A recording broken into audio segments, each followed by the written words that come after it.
Nama saya dulu, nama saya Wahyu Sardono, yang diberikan oleh orang tua saya. Wahyu itu artinya rahmat Tuhan, Sar itu saya lahir di bulan Jawa Besar, Dono itu pemberian. Jadi pemberian yang paling besar itu adalah rahmat Tuhan, yaitu saya ini. Yaitu saya lahir tanggal 30 September tahun 51 di kota Solo. Bapak saya seorang polisi, pangkatnya Letkol, artinya Letnan Kolot. Dari dulu Letnan, dulu nggak naik-naik, tapi nggak jadi soal bagi saya. Toh dia bisa membesarkan saya dan saudara-saudara saya. Saya 4 bersaudara dan saya satu-satunya lelaki. Arjunanya lah saya. Gitu. Sekolah saya dari SD itu pindah-pindah. Karena ayah saya tadi saya katakan seorang polisi, tapi pindahnya nggak pernah jauh. Karena kalau jauh ke saya kesasar juga. Jadi saya lahir di kota Solo, saya pernah sekolah di kota Solo, SD-nya pernah di Klaten, pernah di sebuah kota kecil namanya Gondang Winangun. Jadi saya berpindah-pindah terus gitu. Itulah sekolah saya SD. Terus SMP saya di Klaten, SMA saya di di kota Solo, terus universitas saya di Jakarta. Saya suka sih tidak, suka itu kelihatannya hobi gitu ya, berantem. Tapi saya pernah berantem, betul-betul pernah berantem. Tetapi saya sebenarnya dalam hati kecil saya takut. Tapi karena saya laki-laki ya saya berusaha untuk tidak takut. Sehingga waktu berantem itu saya banyak nangkisnya daripada mungkulnya. Gitu. Saya nangkis terus, saya pikir oh iya ya, dari saya kok ya mukul tuh saya nggak berani. Kalau nanti saya pukul dan dia terasa sakit, pasti dia akan memukul saya lebih keras lagi. Maka saya tangkis saja, dan saya lebih banyak menangkis pakai pipi daripada pakai tangan saya gitu dulu. Semuanya gara-gara diadu. Pertama hanya sekedar ledek-ledek, terus diadu berani, berani. Terus saya digiring ke belakang sebuah sekolah berantem itu. Tapi saya banyak nangkis ya. Gitu. Kenapa saya berani? Karena banyak teman-teman saya pasti saya akan dipisahin nanti gitu loh. Nggak mungkin di berantem dibiarin aja gitu. Itu karena keberanian saya. Yang kedua, saya pernah berantem juga, diadu juga oleh orang-orang yang lebih dewasa. Tapi untung ada kakak saya perempuan gitu. Jadi saya dibela oleh kakak perempuan saya. Musuh saya tadi ya pada dasarnya adalah teman saya sendiri. Itu dikejar sama kakak saya sampai masuk ke rumahnya, dipukulin di dalam rumahnya. Akhirnya ribut antara orang tua karena kakak saya begitu marahnya sehingga mukulin musuh saya tadi sampai ke dalam kamar tidurnya.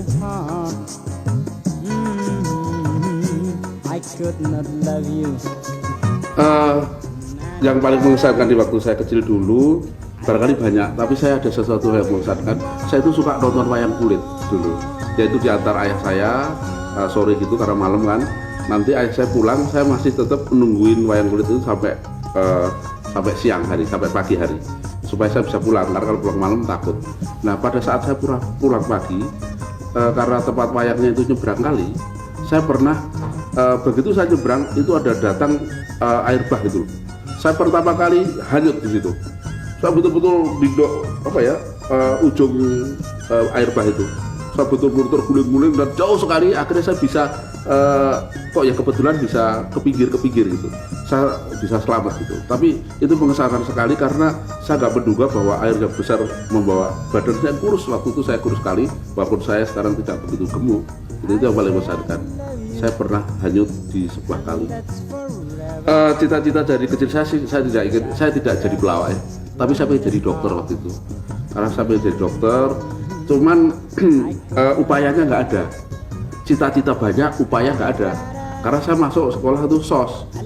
Padahal saya adalah laki-laki satu-satunya dalam keluarga. Saya satu-satu yang masuk SOS. Kakak saya dan adik saya semua di Paspal yang memungkinkan mereka masuk ke kedokteran dibandingkan saya. Jadi saya cuma apa ada dokter jurusan SOS gitu ya. Ternyata nggak ada kayaknya. Saya mau usul pada pemerintah ternyata waktu itu, tapi kan ya tidak sanggup gitu untuk usul. Itulah cita-cita pengen jadi dokter, upaya nggak ada. Ya salah gitu. Namanya juga cita-cita. Orang Indonesia pada saya mulus-mulus saja. Saya tidak pernah mabuk-mabukan. Terus terang aja saya nggak mengenal itu. Bukan saya sok-sokan, tapi memang rasanya pahit. Saya merokok pun tidak. Oleh karena juga saya tidak bisa menikmati. Sampai sekarang saya juga tidak merokok. Masa remaja, tapi saya pernah punya pengalaman merokok dan itu yang membuat saya sial. Pada suatu saat saya pulang sekolah, saya naik sepeda. Masa remaja saya kalau sekolah itu naik sepeda cukup jauh. Lah saya merokok. Pada suatu saat saya merokok begitu, api yang kecil ini saya pegangan naik sepeda. Api yang kecil ini tadi karena kena angin berbunga gitu masuk ke dalam sini, ke dalam baju. Saya secara otomatis dua tangan saya itu membersihkan api rokok itu. Akhirnya saya sepeda masuk ke selokan, artinya saya basah kuyup gitu. Tapi rokoknya ya kok ya mentah, kok ya masih utuh di luar gitu. Saya suruh rokok lagi, kok ya nggak mungkin gitu, karena kalau saya rokok lagi nanti pasti saya akan kejebur di sungai yang lebih besar lagi gitu.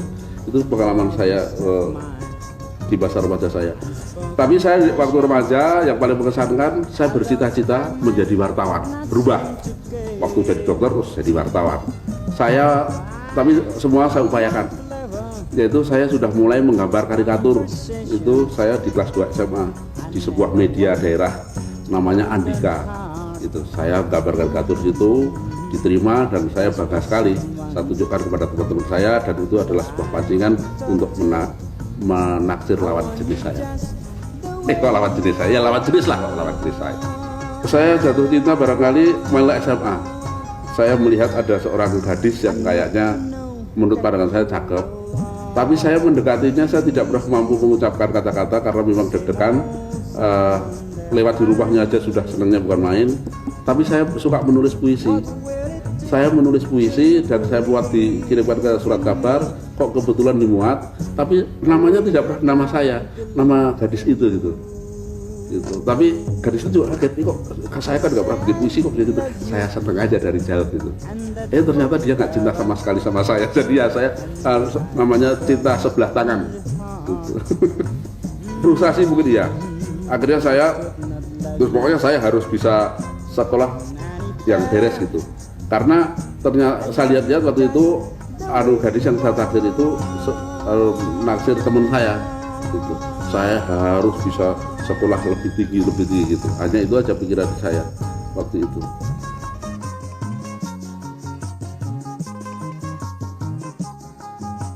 Yang paling berkesan waktu pacaran, karena saya mahasiswa dan walaupun dapat beasiswa, saya itu pacarannya naik bis kota.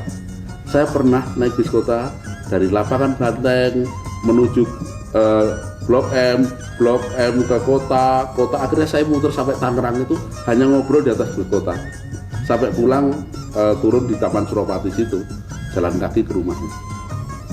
Itu sehari, betul-betul sehari. Saya mulai pacaran setelah mahasiswa, yaitu yang sekarang menjadi ibu anak-anak saya.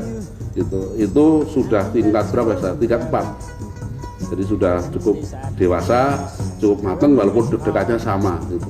Deg-degannya sama sekali, waduh, bukan main itu rasanya. Kalau disebut nama daerahnya aja saya udah deg-degan gitu, apalagi lihat orangnya gitu. Sekarang nggak deg-degan lagi. Kalau saya deg-degan terus lalu ngeri namanya. Ya deg-degan kalau misalnya sudah tanggal muda kok saya belum setor pada istri saya, itu deg-degan.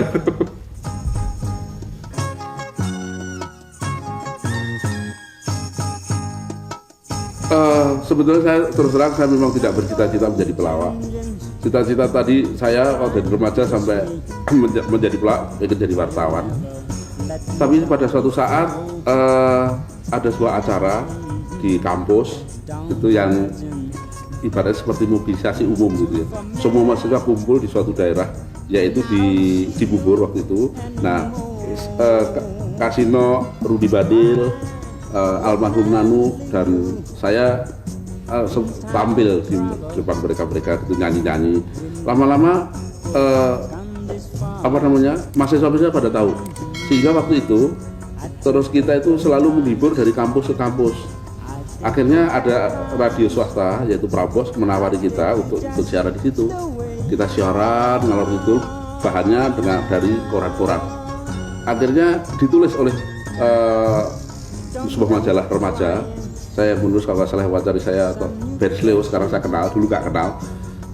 Terus saya dimuat di majalah-majalah itu, seluruh Indonesia tahu gitu. Tapi nggak tahu siapa dia, belum pernah tahu siaran apa-apa. Akhirnya Musmu Alim almarhum menawarin kita untuk masuk televisi.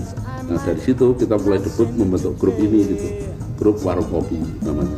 Waktu awal itu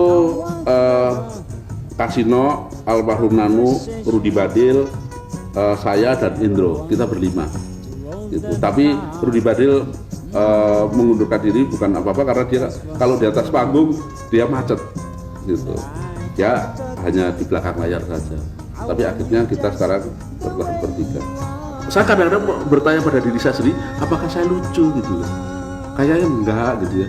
Tapi saya berusaha membuat sebuah hiburan yang bisa menghibur orang lain untuk tertawa. Suka dukanya paling suka dukanya menjadi pelawak itu yang paling suka adalah waktu tanda tangan kontrak. Dukanya kalau sudah naik di atas panggung 5 menit pertama nggak ada yang ketawa. Itu keringat kita derasnya bukan main. Pengen rasanya mengembalikan honor itu, tetapi kok ya nggak rela gitu. Kas. Tuh Gendro tuh kasihan. Mana lo?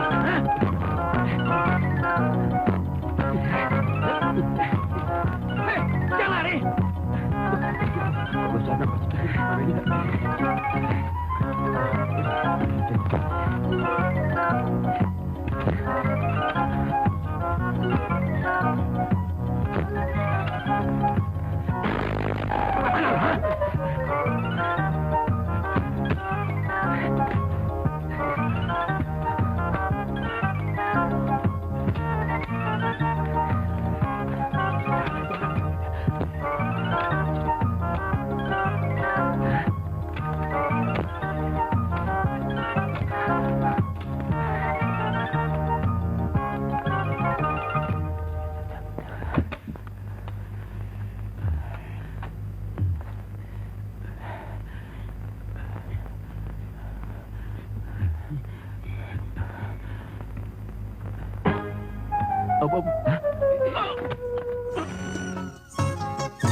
Ada beberapa upaya. Biasanya yang humor-humor lebih serius, humor politik itu orang pasti ada tergelitik, dan humor yang sedikit porno itu adalah upaya-upaya untuk membebaskan diri dari kemacetan itu. Asal semua persyaratan dipenuhi, artinya sound system besar. Gagal itu karena sound systemnya nggak besar sebetulnya. Jadi kita kalah dengan gemergengnya penonton gitu. Tapi kalau penonton sepi dan sound systemnya besar sekali, bisa menguasai massa, biasanya tidak pernah gagal. Kalau zaman dahulu, waktu kita tidak main di waktu kita main di tempat umum untuk mencari tema, itu adalah kita survei dulu apa saja di kota itu yang menjadi bahan perbincangan mereka, yang unik-unik, itu baru kita kemukakan. Tetapi repotnya yang penonton heterogen itu wah bahannya harus banyak sekali, harus melayani berbagai pihak. Tetapi sekarang lebih enteng, oleh karena kita lebih sering main pada penonton yang homogen, yaitu sebuah kantor bank. Nah, itu gampang sekali kita cari bahan-bahan tentang bank itu. Perlu latihan supaya nanti omongan Indro bisa saya tangkap, omongan Kasino bisa saya tangkap. Kalau kita improvisasi, saya takut meleset, nanti bisa ditafsirkan yang tidak. Karena kadang-kadang ada humor-humor yang lebih serius. Tentang dunia layar lebar film, kenapa saya selalu dekat wanita-wanita cantik? Barangkali itu garis tangan saya barangkali. Nggak tahu, garis tangan saya barangkali kok ya selalu dekat wanita cantik gitu. Jarang dekat-dekat dengan Anda misalnya, dengan para pria-pria yang berkumis, itu jarang sekali. Itulah, tapi tidak menjadi soal karena saya menyadari betul kenapa saya harus dekat wanita cantik, karena saya bertiga itu jelek-jelek semua. Kalau saya berdampingan dengan wanita yang jelek juga, yang nonton siapa?